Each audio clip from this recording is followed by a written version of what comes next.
Nous sommes dans le site docteurangélique.free.fr dans une série de leçons de philosophie réaliste à l'école du Père Marie-Dominique Philippe et en vue de la lecture de saint Thomas d'Aquin. Nous sommes dans l'instrument logique et je voudrais aborder maintenant la question du raisonnement inductif, l'induction. Alors, je rappelle, je l'avais décrit rapidement dans la leçon précédente, l'induction est un type de raisonnement qui, en partant des choses concrètes, sensibles, arrive à remonter à l'intelligible. Donc, on appellera induction tout raisonnement qui procède de cette façon-là. C'est donc en fait un genre assez vaste, et parmi les inductions, il y a beaucoup de types d'induction tels que je vais le montrer. L'essentiel, c'est qu'il appartient à cette fonction naturelle de l'intelligence, si fréquente et qu'on voit dès la petite enfance, qui consiste à partir de ce que les sens manifestent, donc des images, du concret, tel chat particulier, puis tel autre chat particulier, et à partir de là, d'en arriver à quelque chose qui est universel. En tout cas, si ce n'est pas universel, qui est au moins général, ça veut dire qu'il se produit la plupart du temps. En tout cas, ce qui est certain, c'est qu'on passe du concret sensible à l'intelligible. Et ça, c'est ce qu'il y a de commun à toute induction. Alors évidemment, l'induction la plus vitale, la plus fréquente, celle qui est pratiquée tout petit, c'est ce qu'on appelle la généralisation. Ça veut dire que on va observer tel cas particulier, puis tel cas qui ressemble, et encore tel cas qui ressemble. Et en fin de compte, on va généraliser en disant que c'est comme ça que ça se passe tout le temps. Alors, prenons l'exemple suivant. Je vois passer une tache de couleur qui se déplace tout doucement, avec un rythme particulier qui a à peu près la même taille, qui a des moustaches. Puis j'en vois passer un blanc qui ressemble, qui a aussi des moustaches, qui a à peu près la même taille, qui a le même genre de comportement. Eh bien, j'en vois un, j'en vois deux, j'en vois trois, j'en vois 10. Je vais forger une induction qui va aboutir au concept de chat. Voilà le premier genre d'induction qui apparaît et qui est tout à fait naturel chez les jeunes enfants. Alors pour mieux comprendre ce que c'est que l'induction en général et son caractère qui consiste à partir d'une chose sensible, individuelle, pour remonter à quelque chose d'intelligible, il faut la comparer à ce qu'on appelle un syllogisme. Un syllogisme, c'est une démarche tout à fait différente. Elle part d'une vérité universelle, déjà abstraite, déjà connue. Et puis, à partir de là, en la confrontant à une autre vérité qui peut être plus particulière ou qui peut être aussi universelle, il s'agit d'en déduire une conclusion qui elle-même est intelligible.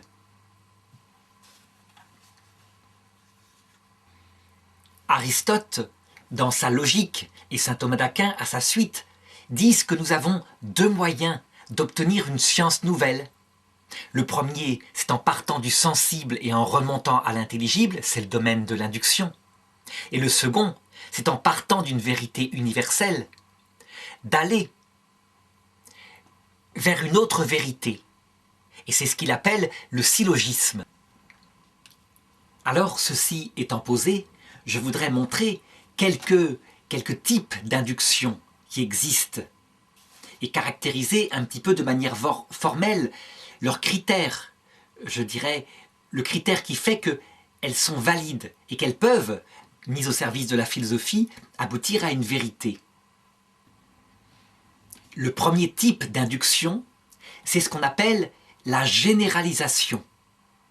Donc, par exemple, on part de l'expérience concrète.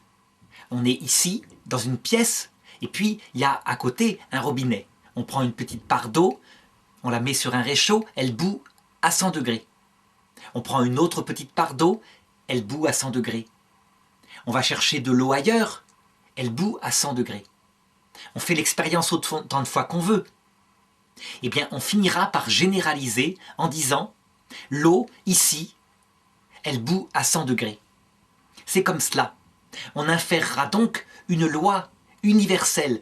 Toute l'eau, sans exception, dans sa nature, bout à 100 degrés, dans les conditions qui sont d'être ici, dans cette pièce.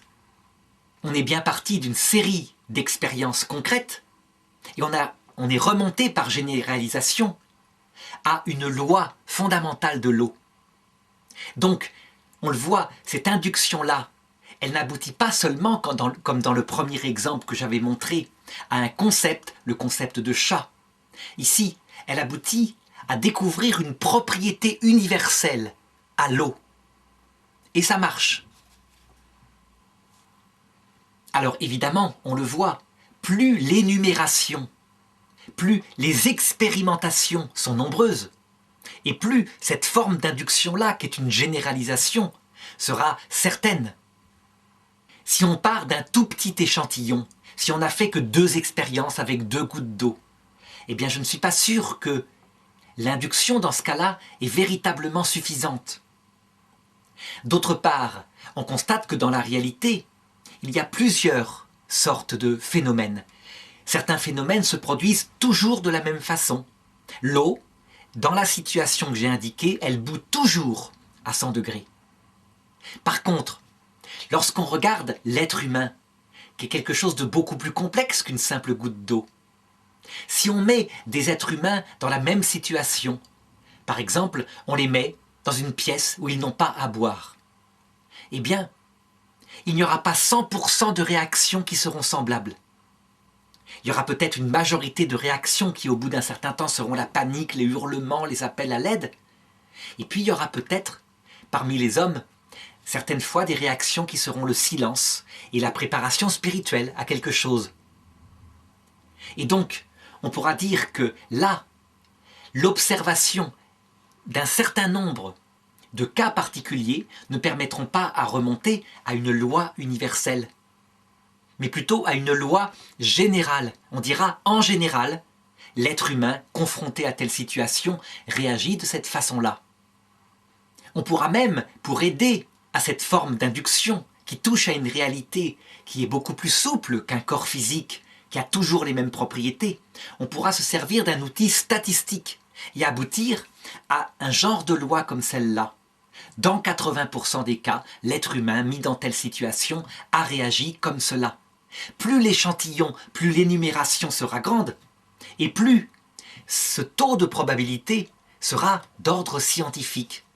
On a bien affaire ici encore à une forme d'induction.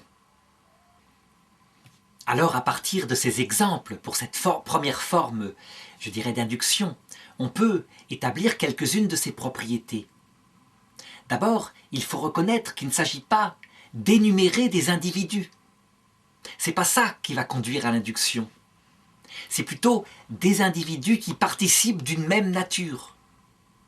Je veux dire par là que c'est pas de la quantité. C'est une quantité par rapport à une même nature. Et étant donné qu'ils participent à la même nature, à partir de là, on va aboutir à une loi de nature. Alors par exemple, si j'observe un chat, un chien, un homme, un lapin, un poisson, comme ça, comme une simple série d'individus, je ne pourrais rien induire. On peut dire que ce sont des êtres différents.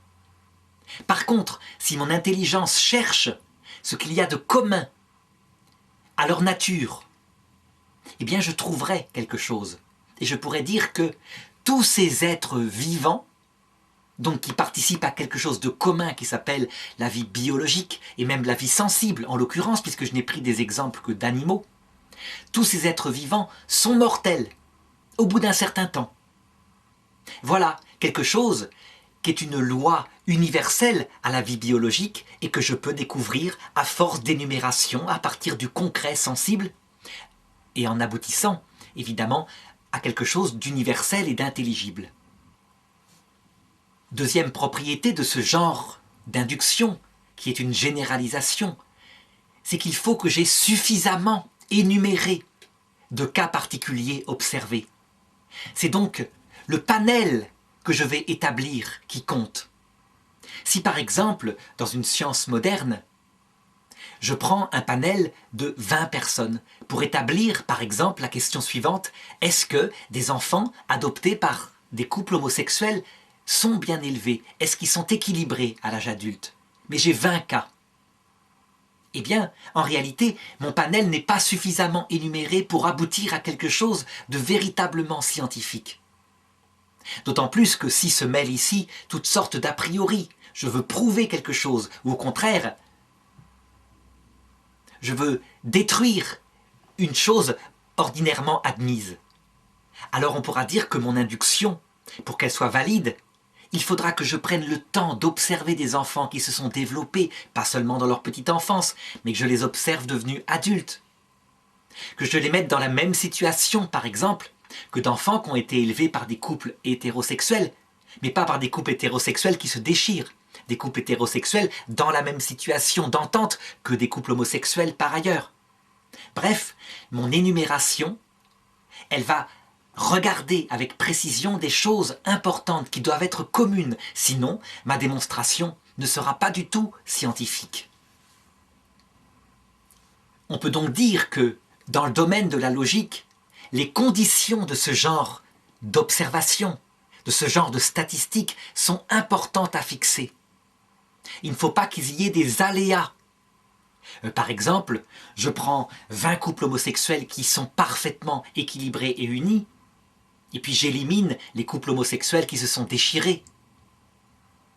Ou alors, j'élimine la question de savoir si ce sont des femmes homosexuels ou des hommes homosexuels, et je donne ma conclusion en parlant des homosexuels en général, alors que certainement il y a un biais d'observation si je ne distingue pas si ce sont des lesbiennes d'un côté et des homosexuels hommes de l'autre. De l'autre côté, je vais comparer à des couples hétérosexuels qui doivent être assez nombreux et qui doivent avoir les mêmes conditions. Là, je peux dire que si j'ai par exemple 5000 d'un côté, 5000 de l'autre, que le niveau de vie est à peu près le même, que ce sont des gens à peu près identiquement équilibrés, je pourrais aboutir à une conclusion par rapport à ce double panel. Et ça, ce sont les protocoles de l'expérimentation qui vont le définir, et ça doit être fait rigoureusement. Selon que mon panel d'observation est assez vaste ou n'est pas assez vaste, donc selon que je n'ai pas assez énuméré des cas particuliers pour arriver à une loi générale, on pourra dire que mon induction est complète, parfaite, ou au contraire, incomplète, imparfaite. Lorsque les cas que j'ai pris sont véritablement bien établis, avec un protocole scientifique suffisant, alors on pourra dire que la généralisation que je fais, elle est complète et elle aboutit véritablement à une conclusion qui peut atteindre un statut d'ordre scientifique. Alors, j'ai établi une première forme d'induction, il me faut maintenant passer à une seconde forme d'induction, donc qui partira aussi du concret, sensible, pour aboutir à une conclusion d'ordre universel. C'est ce que je pourrais appeler maintenant l'induction par le principe de causalité. Alors, cette induction-là, elle est véritablement celle qui est le plus utile aux philosophes. Elle ne se contente pas, comme dans le premier cas, d'aboutir à un concept. Donc je vois plusieurs chats, j'aboutis au concept de chat. Elle ne se contentera pas de généraliser pour aboutir à une loi générale, à une nature. Donc je vois plusieurs chats qui se comportent différemment. J'en induis un comportement typique des chats. Dans cette troisième forme d'induction, à partir du principe de causalité, j'aboutirai cette fois à une cause profonde, cachée, et quelquefois à un principe d'intelligibilité. Ce genre d'induction part aussi de réalités concrètes et observées, avec les sens. Mais il va s'appuyer sur un principe particulier qu'on appelle le principe de causalité, qui lui aussi a été découvert par induction, mais par une induction de type généralisation, donc de type 2. En effet, lorsqu'on observe la réalité qui nous entoure, on constate que toute réalité est l'effet d'une cause. On ne connaît pas une seule réalité qui ne soit pas l'effet d'une cause qui lui est adaptée. Par exemple, je suis là. Eh bien, de fait, il y a une cause qui me donne ma présence, mon père et ma mère. Et on ne connaît pas d'être humain, pour le moment, qui ne soit pas issu d'un homme et d'une femme, qui se sont unis d'une façon ou d'une autre. On peut regarder toutes les espèces de choses, et on constatera que c'est toujours pareil. Un caillou, par exemple, il est causé, et on peut remonter de causes en effets successifs aux astres qui l'ont produit, il y a quelques milliards d'années. L'agrégation de corps qui volaient dans l'espace et qui ont formé la planète Terre pour donner ce caillou qui est en surface actuellement et qu'on voit, qui lui-même a été peut-être éjecté par un volcan, etc. Bref, tout effet a une cause. Jamais on ne rencontrera une réalité qui n'est pas une cause. Donc on pourrait dire que toute réalité est un effet d'une série de causes qui le précèdent. À force d'énumérer des exemples dans tous les domaines, on finit par établir un principe universel, qui est celui-ci, le principe de causalité, donc par induction, et qui dit « il n'y a pas d'effet sans cause, il n'y a pas de réalité sans cause, tout est causé, et tout est causé par une cause qui lui est adaptée ». Alors évidemment, on sait qu'il y a le problème de la cause première, au tout début de l'univers, qui pose problème, et qu'on ne peut pas atteindre par la philosophie.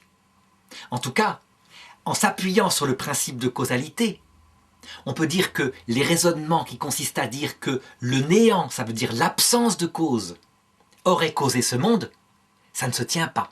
Et il faut trouver une autre explication, parce que jamais, jamais, jamais, on n'a trouvé une seule fois une réalité qui ne soit pas causée. Donc, a priori, fixer que l'univers à sa racine ne serait pas causé par une cause, ça pose un vrai problème. Alors, en m'appuyant sur ce principe de causalité, si je pars d'une réalité concrète, par exemple un être humain, dont je constate qu'il est fait de multiples éléments qui s'ajoutent les uns aux autres, il a des mains, des bras, il a une intelligence, il a une sensibilité, et que cet être humain-là, il est un, il a une unité dans sa diversité, eh bien je dois pouvoir, en appliquant le principe de causalité, qui est universel, dire que cette unité a forcément une cause dans la diversité. La diversité, on l'observe, il y a une unité qu'on observe, donc il y a une cause. Et ça me permettra de poser, par induction, un principe, une cause immanente à l'être humain qui unifie son être et que le philosophe appellera l'âme. On peut dire que ce genre d'induction qui remonte à une cause profonde d'unité cachée, elle se fait très souvent. Je dirais que toute réalité unifiée, on peut faire ce genre de raisonnement puisqu'elle est composée de multiples parties. Prenons une œuvre d'art, une statue, la Vénus de Milo, visage magnifique, avec une pose particulière, fait de marbre, un marbre qui a plein de parties différenciées et visiblement il y a une intention qui a mis une unité. Donc, il y a observation concrète d'une diversité, la matière, dans ses multiples parties, une unité, sa forme, un corps humain magnifique. Et donc je vais remonter à une cause cachée, qui est un artiste qui l'a fabriqué, tout simplement. Voilà une induction. Alors on remarquera que ce type d'induction-là, il est beaucoup plus complexe que celle que j'ai indiquée précédemment. Parce qu'il s'appuie lui-même sur une précédente induction, l'induction du principe de causalité. Il n'empêche que c'est véritablement une induction, puisqu'on part d'une réalité sensible pour arriver à quelque chose d'intelligible. Sauf que là, on atteint le sommet dans la noblesse d'induction, puisque on n'aboutit pas seulement à un concept, on n'aboutit pas seulement à une loi générale, on aboutit à une cause qui va expliquer l'unité d'une réalité complète. C'est donc l'induction la plus utilisée en philosophie, la plus importante à pratiquer, la plus profonde, et qui permet d'atteindre le cœur même des réalités. Alors, dans l'exemple que j'ai pris, on a abouti à une cause immanente à l'être humain, à savoir l'âme, ou à une cause extérieure à l'œuvre d'art, à savoir l'artiste et son projet. On pourrait faire la même chose dans l'activité morale, unifiée. Il y a une intention de celui qui vit sa vie morale et qui explique l'unité de son comportement. On pourrait aboutir à la même chose pour l'observation d'un caillou. Il est unifié, il a une nature particulière due à tous les éléments qu'il compose, etc. Il y a une autre forme d'induction qui lui ressemble très fort et qu'on appelle une démonstration a posteriori. C'est quand, en partant du réel concret, sensible, observé, on remonte à une cause qui est une autre réalité concrète, réelle, mais non observée.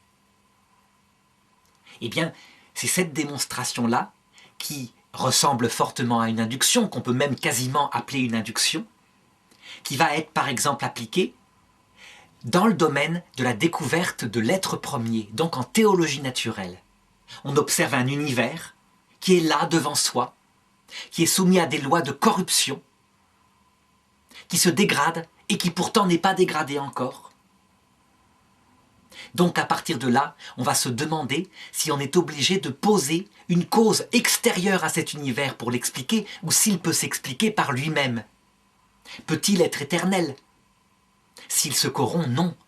Parce que comme il est corrompu par toutes ses parties, s'il était éternel, il serait corrompu depuis toujours. Et donc, à partir de là, on va poser un être premier qui, lui, n'est pas corruptible et qui a forcément causé cet univers tel qu'il est avec ses propriétés de corruption. On aboutit donc à une réalité cachée. C'est une démonstration a posteriori.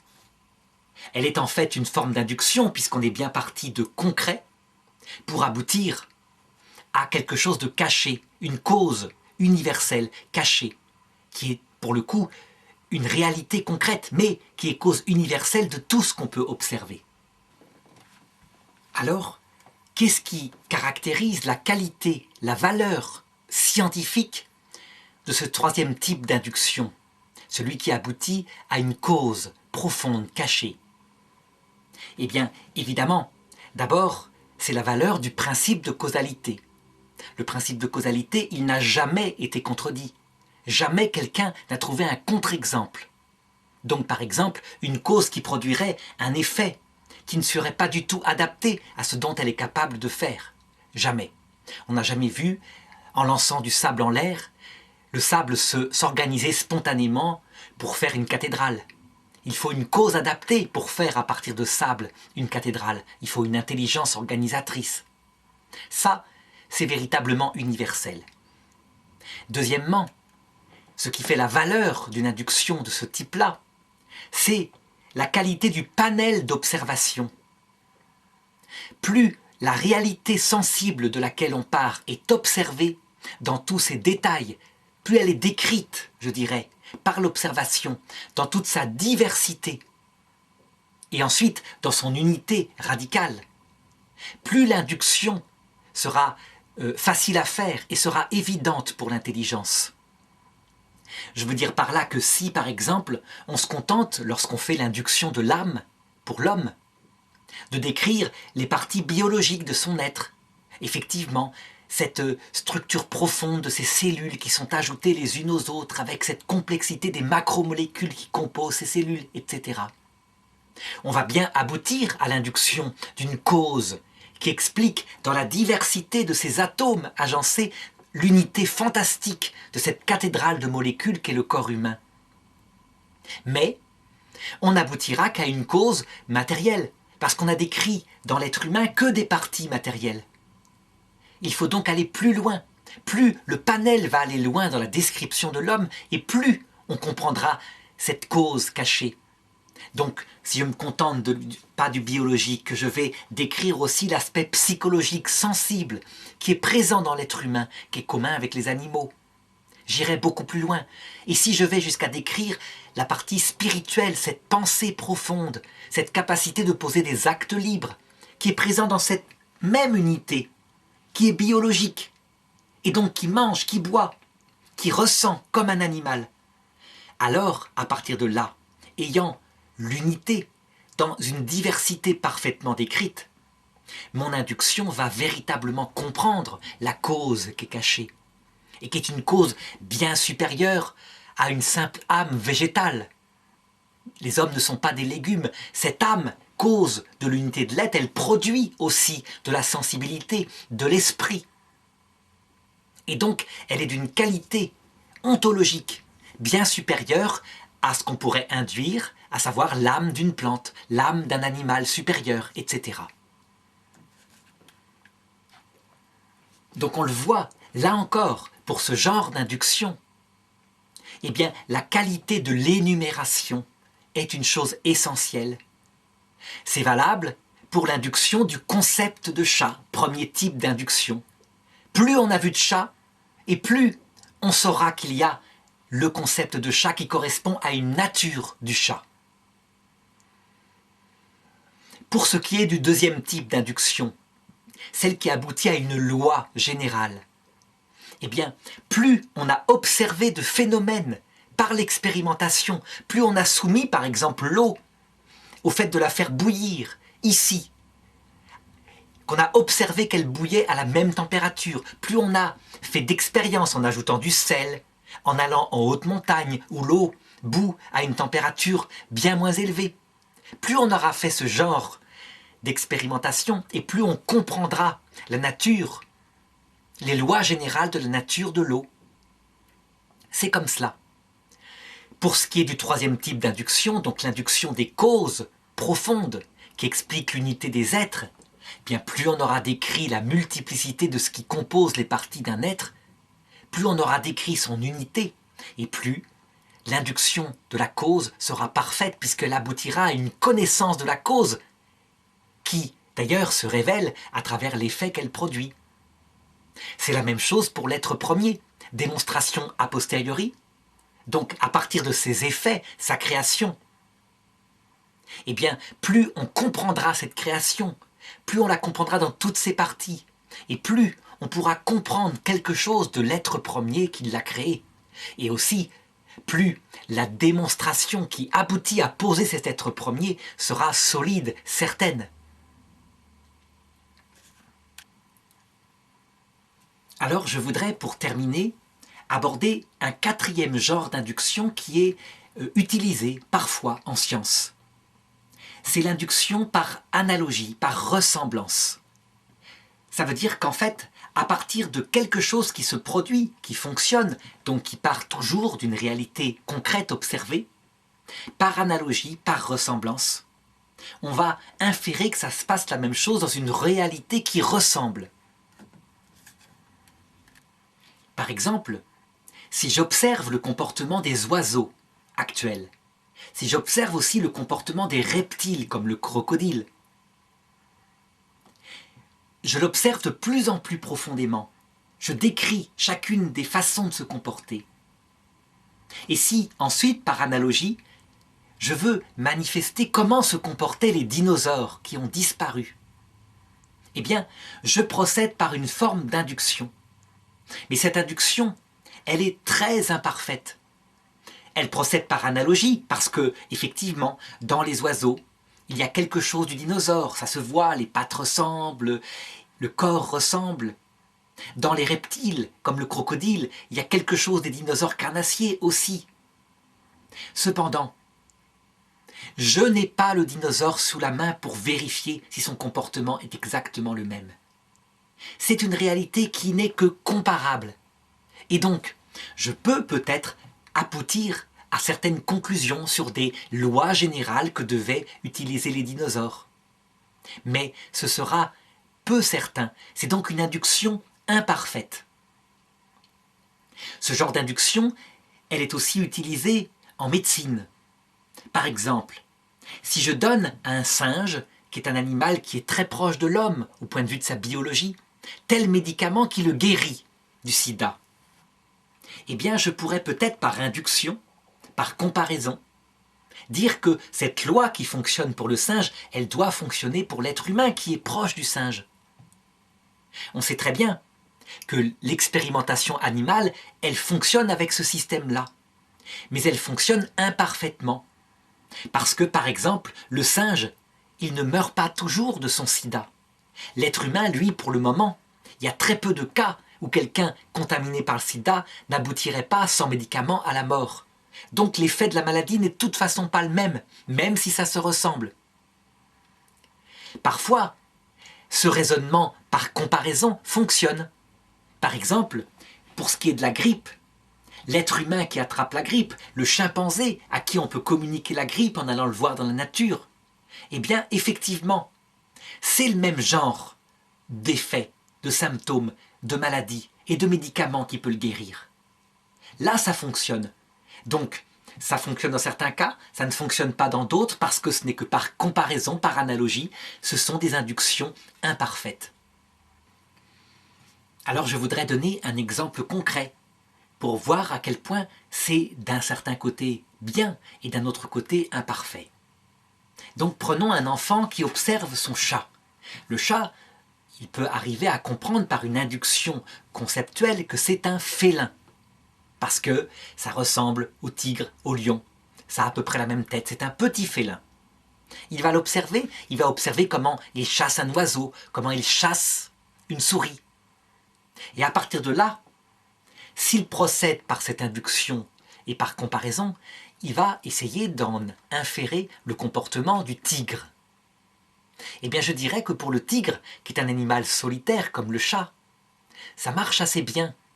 Sauf que la proie du tigre, c'est un homme, c'est un cerf, c'est pas un petit oiseau, mais ça marche assez bien. Par contre, si, très content de sa découverte, il infère le comportement du lion par rapport à celui de son chat, là, eh bien, il se trompe beaucoup, parce que le lion, c'est un félin social, et donc qui tend des embuscades, qui ne se contente pas de le faire tout seul, mais qu'il fait en groupe, avec quelqu'un qui est caché plus loin, et quelqu'un qui rabat le gibier. Ça, le chat, je ne sais pas s'il le fait, parce que le chat domestique est issu d'un chat sauvage qui est plutôt un animal solitaire. Donc on voit les limites de ce genre de raisonnement.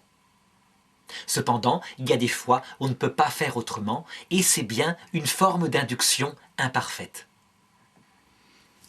Je voudrais, pour terminer sur cette quatrième forme d'induction, montrer qu'en réalité, elle est énormément utilisée, et en particulier par les théologiens.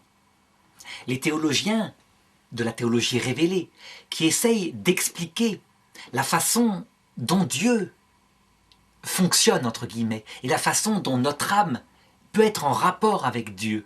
Pour ce qui est du théologien chrétien, il s'agit d'une relation de charité qu'on va comparer à une relation d'amour, d'amitié. Alors que pour le théologien musulman, il s'agit d'une relation de serviteur par rapport à un maître, donc on va comparer à la relation d'un serviteur terrestre par rapport à son maître terrestre, qui serait un bon maître, un maître juste, un maître miséricordieux. Eh bien, en fait, on procède finalement de la même façon.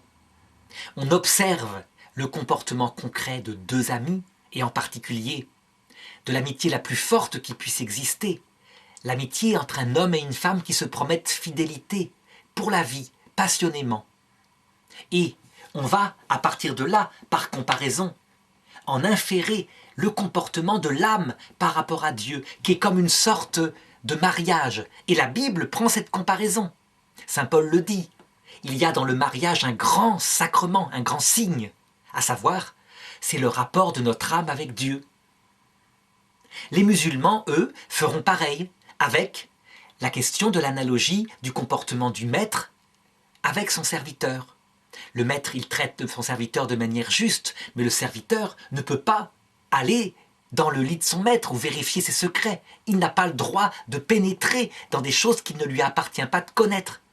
Et donc les musulmans, par analogie, diront que les chrétiens qui prétendent à une amitié avec Dieu ont abusé, qu'ils vont trop loin parce que Dieu est grand et que l'être humain petit ne saurait avoir une amitié d'égalité, l'amitié impliquant une égalité. Les chrétiens répondront, oui, mais Dieu s'abaisse, il s'est fait homme, et il élève l'homme par la grâce. Donc, il y a véritablement égalité de droit que Dieu crée par sa unique médiation, etc. Et on aboutira à des débats qui partent tous de quelque chose qu'on appelle l'analogie de la foi. et qui est finalement une forme d'induction par ressemblance, par comparaison des mœurs. Alors je dirais que l'analogie qui est utilisée ici, elle doit donc être précisée comme étant d'abord quelque chose de différent. Il y a évidemment une très grande différence entre la charité, relation d'amitié avec l'être infini, et l'amour d'amitié, relation entre deux êtres humains de même nature. Mais qu'il y a tout de même quelque chose de commun qui doit toujours être fondé sur l'idée qu'il y a quelque chose de différent. À partir de là, très modestement, l'homme arrive à comprendre quelque chose de ce que sa révélation lui dit par rapport à sa vie éternelle. Voilà, je m'arrêterai ici pour ces différentes formes d'induction qui ont manifesté à quel point la vitalité de l'intelligence elle est grande, à quel point les forces naturelles de l'intelligence peuvent faire feu de tout bois pour mieux comprendre la réalité. Toujours à condition de garder cet esprit d'humilité devant le réel, cet esprit critique devant son propre mécanisme de compréhension qui, évidemment, est inadéquat à la profondeur de la réalité qui nous dépassera toujours.